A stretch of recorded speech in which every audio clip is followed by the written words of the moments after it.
Welcome back to the Earth Medicine Podcast. I'm Laurel, your host, and today we have a very special treat. We have Nick Newell, who is a professional tarot reader, and I can attest he did a reading for me that was extraordinarily profound. And he also organizes events for psychics like fairs, community groups, things like that. So he's beautifully integrated into his community, and he's really good about making people feel at ease on this topic. I know I felt completely comfortable with him instantly. So, welcome, Nick. Oh, thank you, Laurel. It's a real pleasure to be here. It's an honor. Oh, I'm so glad. So, my first question is just to break the ice for the listeners that are not comfortable with tarot. And I know a lot of them are going to be like, oh, this is freaking awesome. Let's like dive into all the deep stuff first. But could you just explain what tarot is? And pretend like I know nothing about it, pretend like maybe even I have negative connotations with it from my past. How would you explain it to a newbie? Tarot is a way to have a conversation about the most intimate problems and joys that a person might have. And the way that a deck of cards can help you get to that conversation is that an educated reader is able to find you in those cards and talk to you about how the different elements in your life are combining, how they're affecting each other, and the agency that you've got to transform what you're working with into more of what truly fits your heart and is going to help you grow and improve. So to dig in a little bit, you said find you in the cards. So this leads up Mhm. to my second question beautifully is um, so one, I wanted to clarify for a lot of listeners that tarot is a divinity tool, a divination tool, meaning that it Yeah. just helps you connect in with higher frequencies that are there to guide you. And it's all about what you bring to it. If you come wanting to grow, higher frequencies are going to lead you to do that. And one of the Mhm. ways is through what you were saying, finding them in the cards is through one main category of that is archetypes. So maybe you could talk a little about archetypes and what that has to do with tarot. So you mention energy frequencies. Archetypes are often considered as an interpretive platform for tarot. And it's a very appropriate one, especially for folks who are less interested in deep concepts in spirituality. A lot of people come to tarot readers with very practical questions about business, romance, family life, things that may not connect directly to their relationship with a higher power, but can make that relationship a lot easier once those mundane concerns are less prominent in their minds. Hmm. So, as far as frequencies go, there's four suits of tarot, each have a definitive frequency that is characterized by an understanding of the elements as they were understood in the ancient world: earth, fire, air, and water. Each of these elements has a frequency that impacts our lives in significant ways. That's why there were such prominent and powerful concepts for a long time. But in addition to the suits, we also have the 22 trump cards. And a lot of people think of each of these cards as archetypical images and concepts that all of us encounter, if not embody, at some point in our lives. The magician, the emperor, even the pope, the wheel of fortune. All of these ideas have been around for a very long time. And the question of how we identify or respond to those archetypes tells us a lot about ourselves and can help us navigate our lives as we get a better understanding of everything that archetype may cover or include in our own psychology. I love that. And then just to backtrack slightly for a clarification. So the four suits all represent elements, and the elements represent an aspect of our humanity. Mm-hmm. Um, so for instance, maybe you could dive in a little bit that sword is intellect and cup is emotion. Maybe you could just explain a little bit about each suit so that we can then Absolutely. do a deeper dive on the what it means if you have an archetype in that suit. Mm-hmm. And I will lead in by saying that the suits also offer us archetypes in the court cards. So each suit has a king, a queen, a knight, and a page. And this can give us a little bit more personal, characterized detail about how we're interacting with that suit. So Pentacles or coins represent the suit of earth. The correlation there is that coins are not only what we trade for food, for rent, for our basic necessities in life, as well as establishing what we have to offer as participants in an economy. But if you think about it, especially in terms of the ancient world, every coin is marked with the symbols of the place where it came from, the government that is giving it value. And so there is this direct link with the abstract concept of the coin to the geography that that money supports and originates from. If you look at coins from the ancient world, it's fascinating because you start to recognize many of the symbols that were incorporated into the tarot itself. Concept of the coin as representing value, material, physical things, as well as geography and the way people do things in various places, it's a very old series of associations. And we can make it even more abstract in thinking about our personal idea of value. It may be that money is not the thing that you really want to spend your time and energy cultivating. It could be personal relationships. It could be an inviting home. It could represent the garden that you are working on and your relationship with the land itself.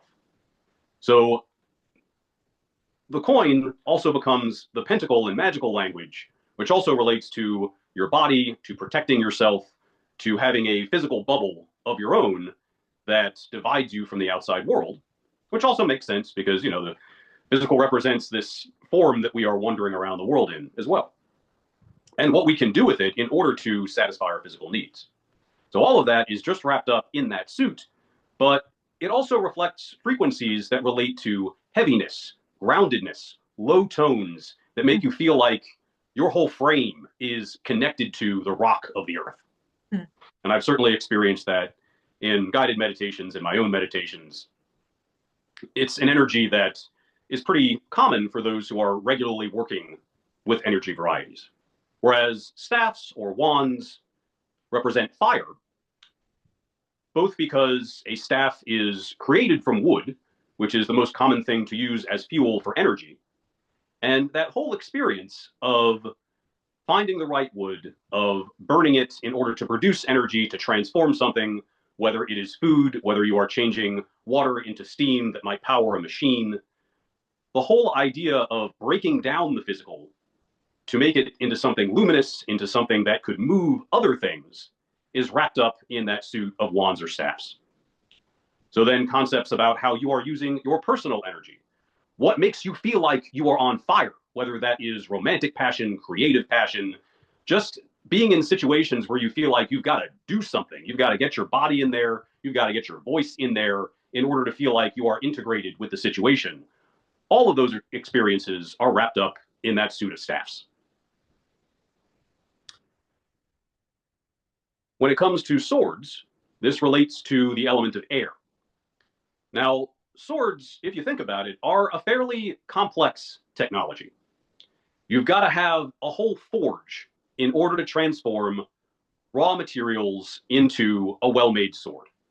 And you can't just bang a stone into a shape to make a good sword. It's got to be durable, it has to be well balanced, and you've got to be able to sharpen it as you use it so that you can use it more than once. That requires a lot of thought, a lot of education, a lot of transmission of information. And that's why it's a great symbol for the mind and our intellect, because the sword itself, the object, doesn't betray all of the time and thought that went into creating it. And this is the same for the words that we use, for the way that we might engage with writing and other formats of encoding information, because there's so much thought that goes into establishing those communication experiences that if we were to tease out all of the thought and get it all on paper, we would just never be done with it. So it is much like the air that moves around us. We feel the pressure of some wind from time to time, but that doesn't represent the entire expanse of all the air in the world, even though all of it's kind of being jostled around to create that wind that we feel. So swords represent things in our life that are ephemeral, that have a powerful impact on us, and usually have a lot more background, a lot more that has been invested in them to create the effect. In fact, so much that there's no way of knowing everything that contributed to what you're seeing in front of you, whether that is a poem or somebody's exclamation or an idea that you have had. We are influenced by so much to allow us to do this mental processing. And the final suit is cups, which relates to our emotional lives. And much like a body of water, our emotions have a surface that we experience from moment to moment, but also a great deal of depth. And we choose how deep we want to dig into those depths, how much we want to explore the body of emotion that we are carrying and continually accumulating throughout our lives. Some of those depths can be dangerous. There are definitely some emotions that I don't want to be on the surface all of the time, but I still realize that they are necessary and they are part of what is accumulated to make me who I am. But I've kind of got to choose where I sail, how deep I dive in order to express my emotions appropriately. And the cup not only represents the emotion that it holds, but also our ability to offer companionship, hospitality, deep intimacy to one another, because it is the vessel that we offer ourselves to one another with. So the way that we form these cups, what they imply themselves as far as the situations we're getting ourselves into, which emotions we may want to fill them with, it's all represented by that suit. A lot of it is how we negotiate our long-term relationships. So then when you have the archetype, how many archetype cards are in the tarot? We can look at the 22 trump or major cards, and also I would say the 16 court cards definitely represent archetypical characters that we may become or run into during the course of our experiences. And I've always thought of them, if I had them all laid out, because I have a deck that I really enjoy that I know I shared about it with you. Yeah. And all the different cards, when I had them laid out, I realized that I could not think of a facet of a human being that wasn't represented there. Yeah. Everybody has them. And I couldn't think of anything that was outside of what's represented there. So I feel like the archetypes in the tarot are a beautiful way for us to be able to look at all of our different facets and really dig into each one and remove all the fuzzy edges that maybe one personality traits bleeds into another. But if you've got a deficit or an overage in one of those areas within your personality, I find that it's very easy to just look at the archetype, understand the structure of it, and then where you fall within that structure, and really lean into that to understand, hey, if, do I have an overage of this? Which could be fine, right? If you're just heavy on, if you're a very emotional creature, so you tend to exhibit more of a personality that would be in the cup suit. And if you're like a knight in the cups, which is constantly charging ahead and forging ahead, you can start to understand that if you can dive into all these archetypes, you realize the psychology behind putting tarot decks together was otherworldly. I mean, the formation of the archetypes was brilliant.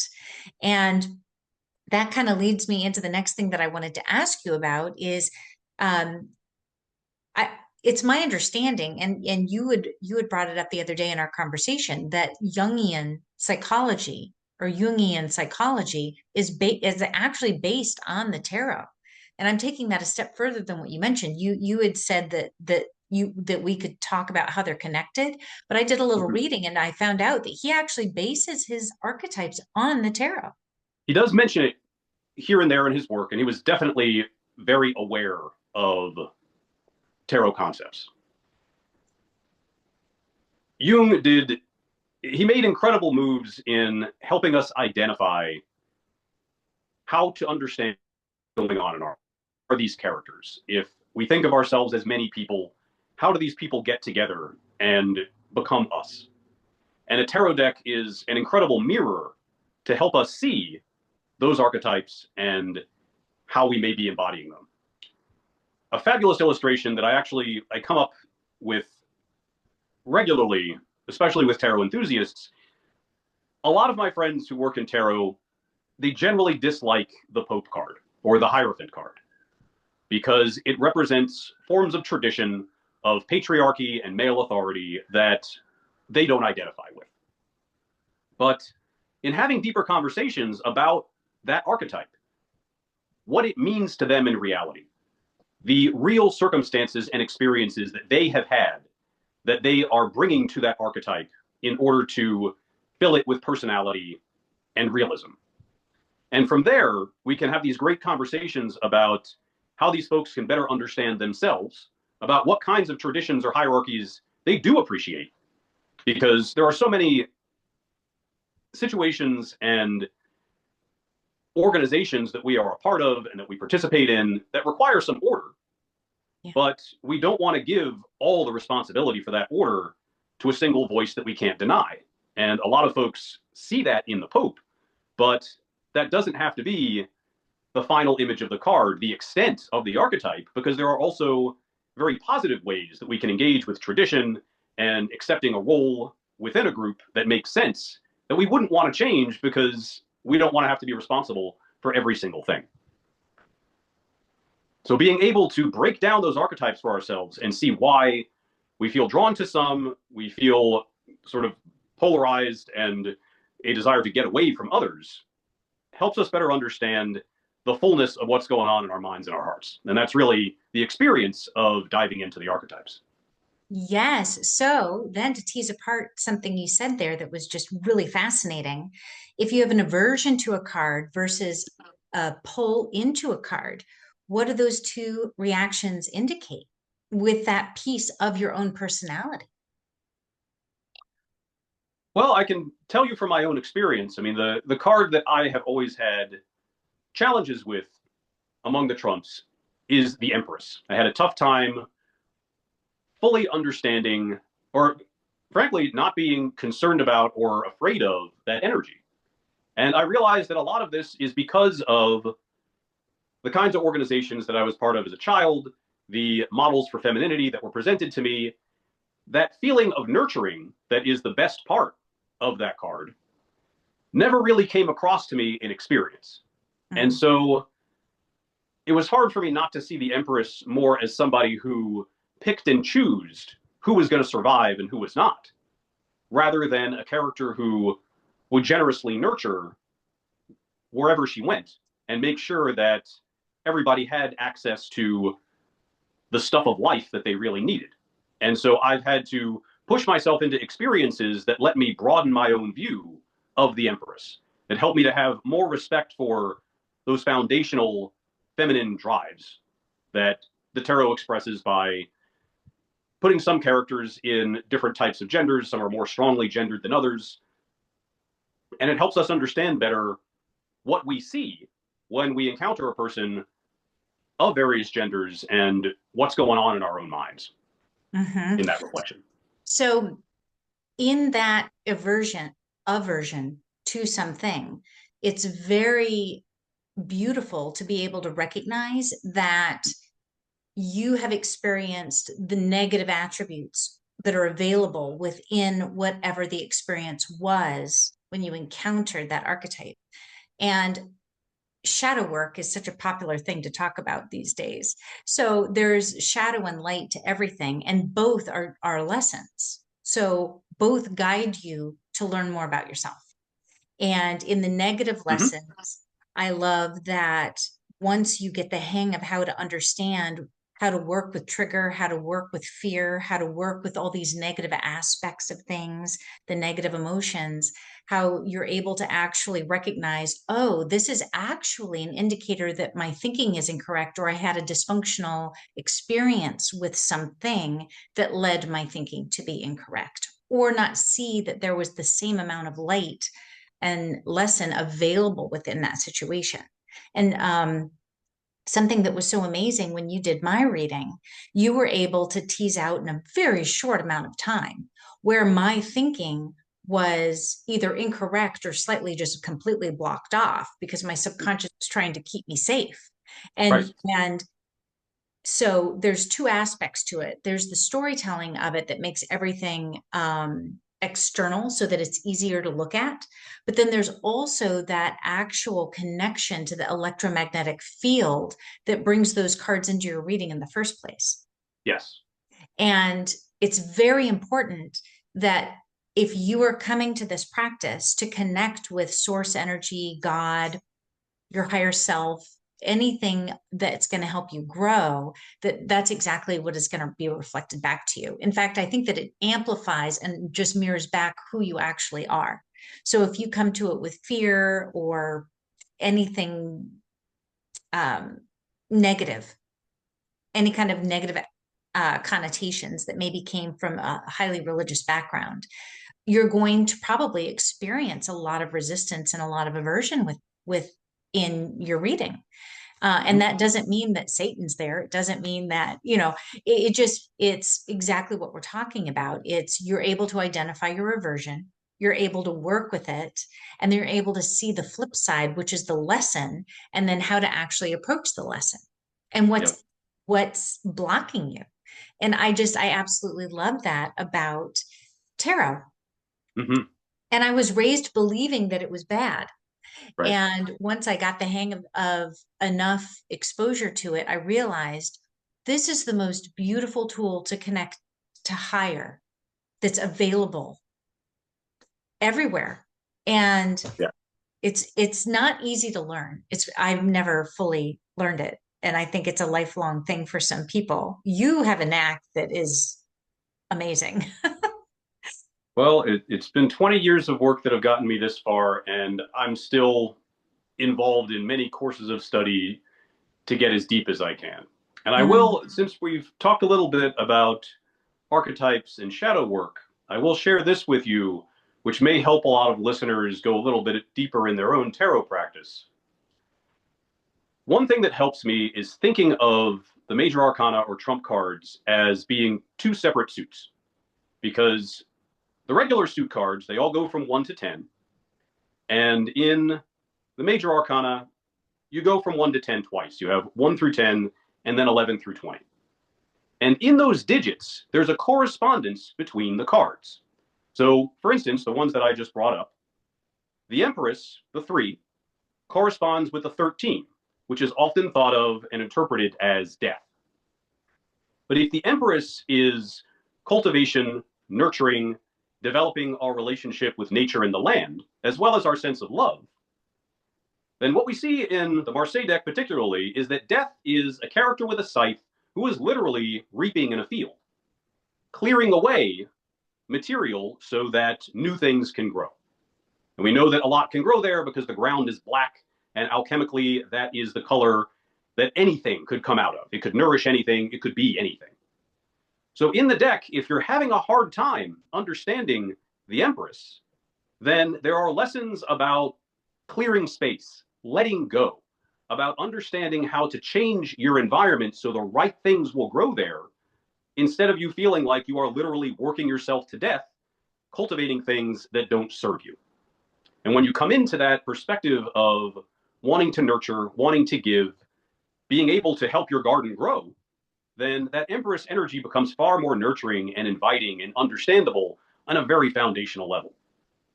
And the same with the Pope. If he's the 5, 15 is the devil. And so we see a dichotomy here between being in a structure, following tradition, and breaking out of tradition, having fun, doing what you and your mischievous best friend may enjoy doing together that you wouldn't share with everybody, but you get such delight out of it that it doesn't matter that it doesn't follow the culture or tradition that everybody else is a part of. And so when you find those moments to break out and bring your fun even to the tradition a little bit, then the Pope card is far less intimidating, far less stodgy. There are opportunities for transformation there. And when you can internalize the two cards at once, it really transforms what both of them can mean to you. And that follows ancient wisdom, like the Bhagavad Gita, that says that you have to die before you die. Yeah. You have to die to who you think you are to be able to become a new version. You can't be so attached to everything about yourself that you don't have room to grow. And then that universal law, um, I'm reading a book that's called Working with the Law, and it lists all the universal laws, and the law of sacrifice is one of those. And something that I'd always misunderstood, and I think that a lot of people from a religious background misunderstand, is this concept of sacrifice. And sacrifice isn't giving up something you love as a punishment. Sacrifice is giving up something that doesn't serve you anymore or is holding you back to make room for something that will help or lead you to grow. And if you want to talk in terms of energy, it would be releasing something of a lower vibration to make room for higher vibrational Yeah. things coming in, and this could be giving up relationships with people that hold you back. It could be, maybe you have a habit of running, but your knees aren't liking it anymore. So you need to let go of running and it breaks your heart, but maybe you've got to swim instead. That the law of sacrifice is there to show you, hey, you give this up, not to suffer. You give it up so that you can soar and grow. Yeah. And what you were talking about, die before you die, is another aspect of the law of sacrifice. It's another aspect of, hey, there's so much more. Don't be scared. Just put some stuff down. I know you love that shiny toy, but there's an even shinier one coming in a different way that you never even expected you were going to love. Like maybe you love shiny purple and all of a sudden it's going to be like matte gray and that's your new favorite, but you wouldn't have room to shift to something more subtle if you hadn't made room and given up your shiny purple. Yep. So And I love that tarot captures all of those lessons. And when something's true, it's true everywhere. yeah. And we've just shown that true in three different traditions, and it all is compatible with. You could intermingle them, and at its fundamental message, you wouldn't know which one you were actually referring to. And that's how I feel. I know something's true is if it's Yeah. literally everywhere. Absolutely. And one of the things that's always really knocked me out about tarot is how easily it can be translated just in these 78 cards from tradition to tradition. I collect decks that are rooted in concepts from all over the world. The Santa Muerte deck is a very powerful collection of images that relates very clearly to the Santa Muerte tradition in South America. But then I've got a deck that's based on the West African Orishas, and it contains a lot of powerful sacred information about how that tradition functions. They are very different deck experiences, but they're both tarot decks. They both have incredible functions. And perfect lead in, I wanted to ask you, what is the difference between tarot and other decks? And when I say other decks, I even need a little guidance here because I know about tarot and I know about oracle, and that's the limit to types. Mm. So would you talk about that a little bit? There are obviously lots of different types of playing card decks, right? And even tarot was first published as a game. So a tarot deck is going to have 4 suits. Each suit will have cards 1 through 10, as well as a page, knight, king, and queen. And the suits may have different names in different decks. Like I have a druid inspired deck in which you've got stones and arrows and bows and vessels are the 4 suits. But they still correspond to the elements just fine. And then in addition to those 4 suits, you will have 22 cards that may have various names, but usually the themes are going to be real consistent as far as the numbering of those cards. The 2 may be the High Priestess or the Popess in some decks. It may be the Wise Woman in other decks. It could be the Grandmother. Lots of options for how to characterize or kind of clothe that archetype, but generally they're pretty consistent. And that's what a tarot deck is, those 78 cards. Now, in the long tradition of cartomancy or card reading for divination, people used the standard French playing card deck of 52 cards that we play poker with. People were using other types of gaming cards in order to do divination. And during the late 1700s and 1800s, people were making lots of decks just for divination. So if you've ever heard of a Lenormand deck, that is a deck that's going to have some numbers, some suit pips, as well as an illustration of something like a boat or a house or a man or a dog. Very simple concepts that people would then use to tease out ideas and relationships for a person that they're doing divination for. Now, oracle decks today, they could literally be anything. Like I've seen angel decks, I have seen decks related to sacred geometry, and even decks that have astrological symbols and positions on them. So you can sort of contemplate different combinations of house positions and planets and signs. An oracle deck could have anything on it. And I find that generally tarot decks work better if you've got a few cards talking to each other on the table.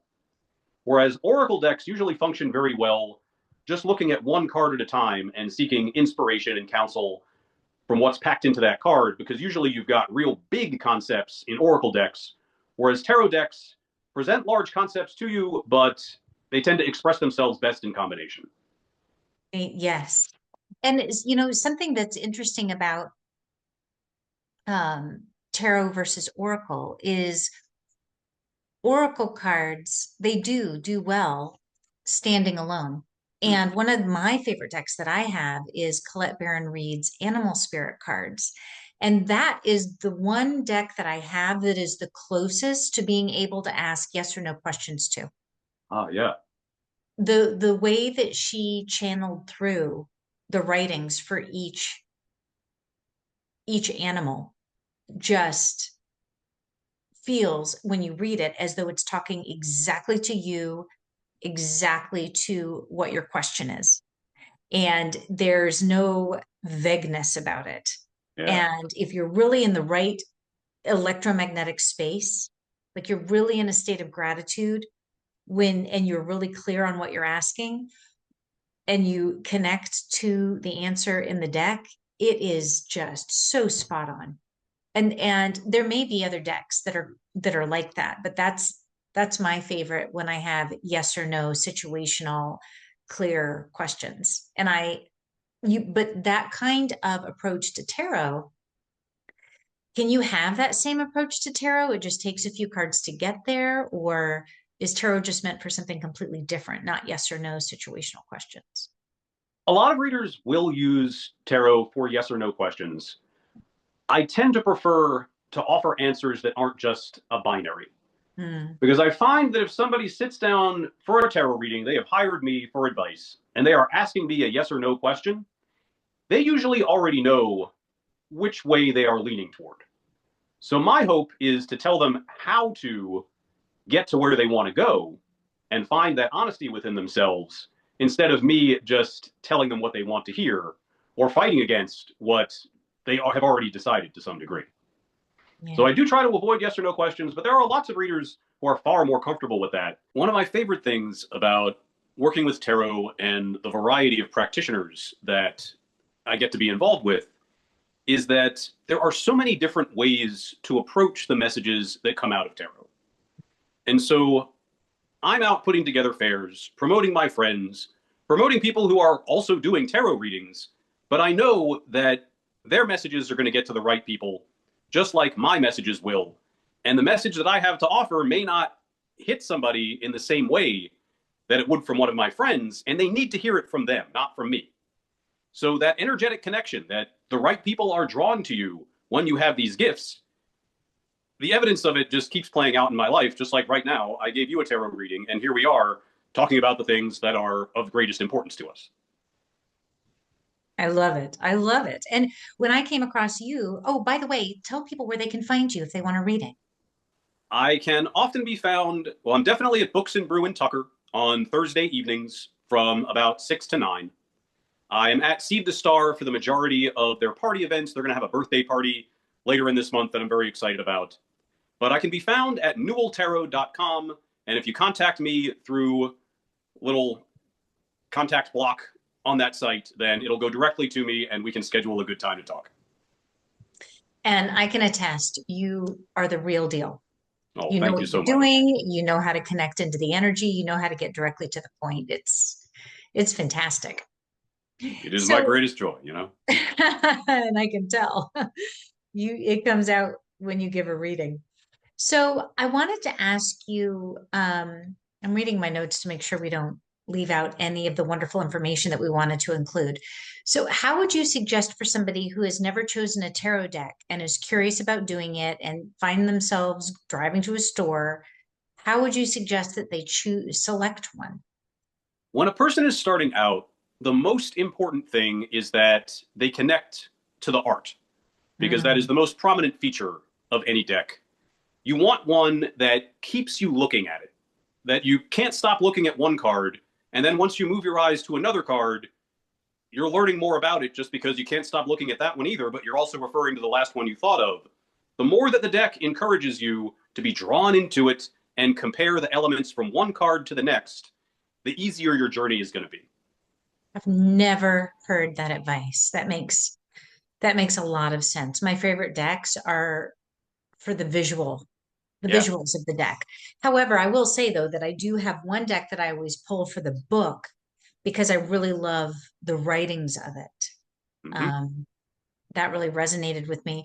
But I also love the art of that deck. So And I yeah. think it's helpful for beginners not to get locked into the idea that a card has just one definition, but we keep referring to frequencies, energy resonances. You want to think about the energy that's in that card and all the implications that energy could have for you or for someone else.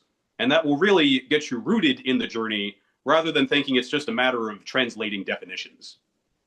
And actually, that leads to a larger question. I would love for you to speak on how is tarot frequency medicine? Because in my opinion, that's exactly what it is. So I would love to hear from you because you've been studying it for so long. How is tarot frequency medicine? We've already talked a little bit about how that enters into the suits. The idea that the elements have this frequency that is immediately noticeable. If you are submerged in a body of water, then you're going to feel energy very differently than if you're standing on the stone of a mountain. The environment affects you differently. You're going to tend to think and feel different things in those environments. And if the imagery in your deck, when you're looking at cards from coins or pentacles, and it's giving you that earthy feeling, then Mhm. you are in that resonance. That card is helping you to access that energy frequency. Though tarot can be so much more subtle, for one reason, because of the potential for combinations, and also because there are different ways to interpret the numbers of each suit. So, in one method, the one that I tend to use, I think of them as cyclical. So, you've got these numbers from 1 through 10. The 10 is going to lead you to a fresh 1 once you get to that point. And your life is continually going through these cycles and bringing your previous cycles to the new ones that you're getting into. Being able to tune into the frequency of knowing that you're dead in the middle of a situation and you've got to assert yourself, you've got to show who you are and make that clear to the other people participating, that's a 5. And it's very different if you're in an emotional 5 of cups or a more excited, interactive 5 of staffs. These are energy frequencies that you can key into. And once you have found a lot of skill in that, you may not even need the deck as often as you used to. You just remember, well, I was in a 4 position, now I'm moving into a 5 position, and I know what that feels like, so I know what to do. Ah, And then there's another way of reading it that is entirely progressive. So it's always going upward. So this sense that if you've got a 10, then it is just sometimes too much of that energy. The 10 of mhm. staffs is so much fire that you could be burning out. You are just steaming at every moment because you are transforming so much energy. It may be more than you can handle.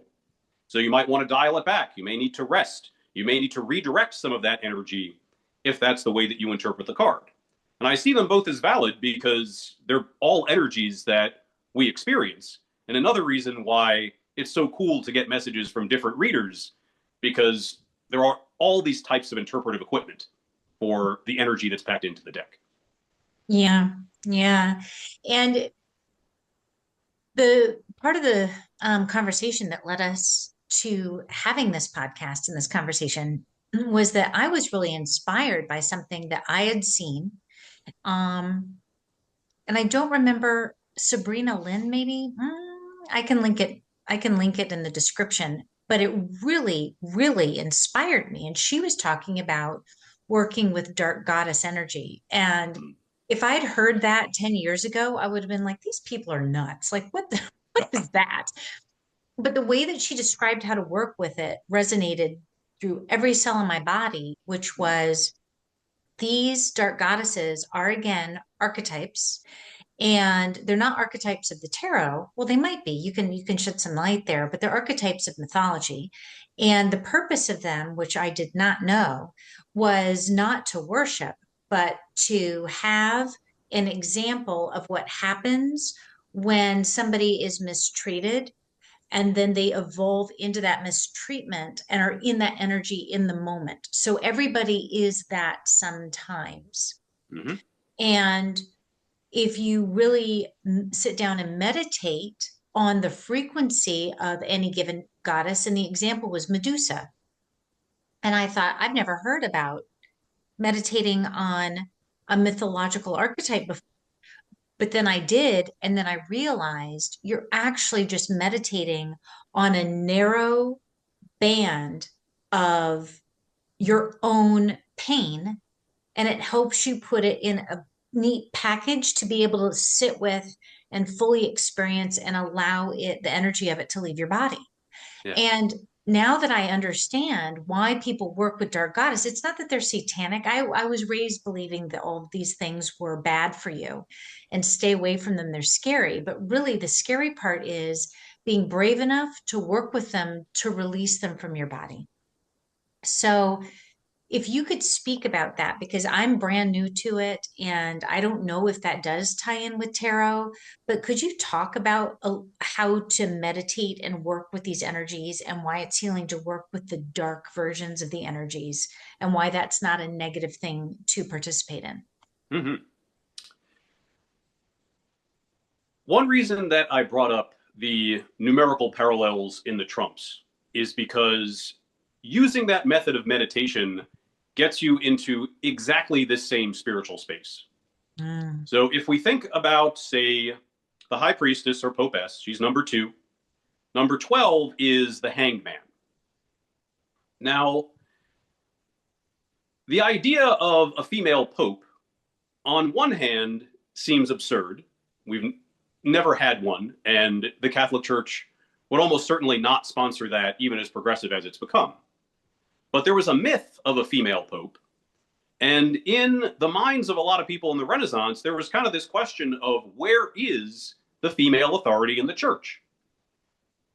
Paganism was still a powerful force among local folks in their traditions, the towns outside of the big cities. They still proceeded that way, and they still had wise women. And so the way that the church pushed women out of authority, removed them from the hierarchy, inspired this concept of the female pope. And there was even a legend that there was a female pope in France for a while. She was discovered because she was pregnant and had the baby in the middle of a procession. That's an So then if extreme we, story. yeah. Well, it's wild to think that like somebody would just hide that for decades. Like she was pope for a long time, supposedly in the 1200s. The corresponding card being the hanged one, this is somebody whose world is turned upside down. And in some traditions, that card can be interpreted as a traitor or somebody who is being shamed publicly. So we think about this popess, a woman who is qualified, intelligent, capable of holding spiritual authority, and yet she's an imaginary figure. Compared to this hanged person who may have been put there justly. It may be that everyone's opinion of them being a traitor is correct, or it may be that they are a traitor against social norms and other people need to see them breaking those norms. So if you are a woman who is taking on authority and who really knows the right thing to do, but is continually being pushed to the boundaries and told that they can't participate just because they're a woman, then that dichotomy becomes really powerful in your mind. That it seems like you're constantly being swept off your feet just because of who you are. And yet, psychologically, it would make sense that a woman should be able to contribute to any of these conversations and to be able to hold the center of tradition as well as any man. So we see in the deck that the way it creates these parallels and encourages us to think about them also brings us into these questions of dark goddess energy. That Medusa was transformed into a monster-like figure because of the jealousy of the Olympian gods, and even the goddesses. If a person feels like that's the position that they've been put in, then it is very similar to that popess, hanged man comparison, that they have been publicly shunned, even though they knew what they were doing. And now they've got to interiorize all of that and find the audience that will listen more to the whisper than to the public cry. And if they can do that, they can find a place for the authority they know is appropriate, even if society's not supporting it.